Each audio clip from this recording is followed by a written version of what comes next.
mental health, it's important to all of us. I'd love to get your take on that. And, the connection to the well-being and the science behind it, and what you could offer to our viewers, our audience, some things that might be useful that could have an immediate big impact.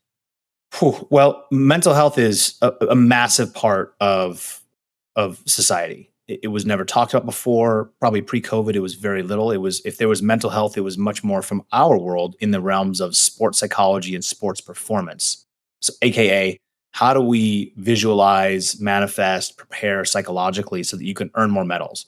Not about what happens after identity loss or fears of failure or insecurities or self-doubt or negative self-talk.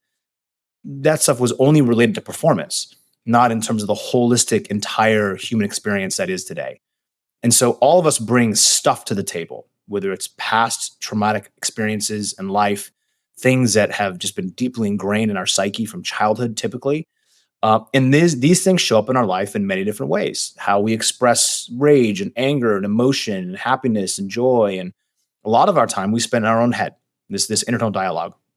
And so mental health is really important to me, but more important to me of delineating the difference between you need to be in this state where you understand that friction is good and we can lean into that friction for long durations of time without being burned out, because of what that does to the brain, the neurochemical and the neurological process to actually form new processes and new learning behaviors and mechanisms. And also just reinforcing that the hard work is actually the shortcut. So there's this dance between I need to disengage and detach and give myself time to kind of not be in this like fight or flight mode 24/7. And allow myself to kind of take a step back and survey where I've been and understand if I'm going the right direction, but while also leaning into those moments. And so that is also the challenge of the youth today. And I'm assuming that every older generation faces this. My life was much harder than yours. You don't have the mental toughness.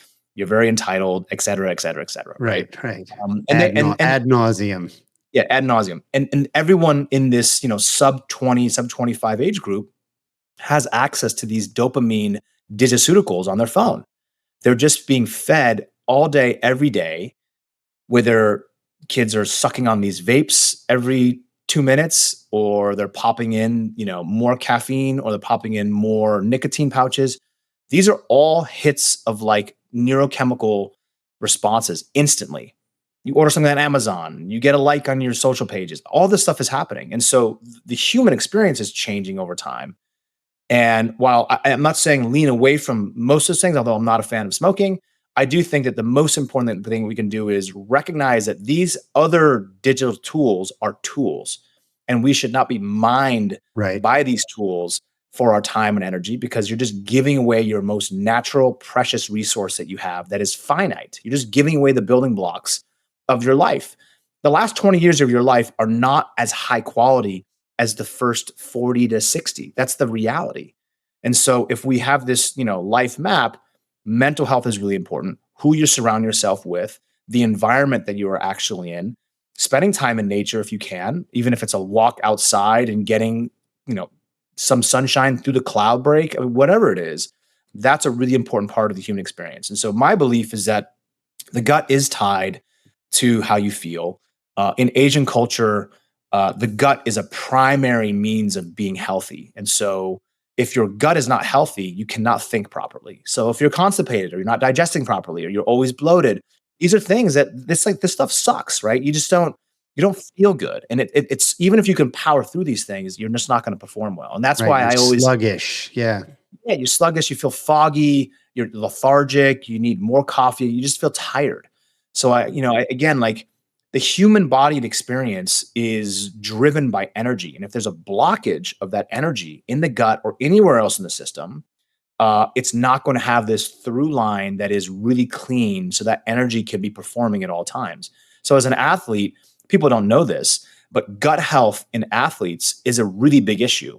The higher the intensity and duration, the more the gut microbiome actually changes on a day-to-day basis on these athletes.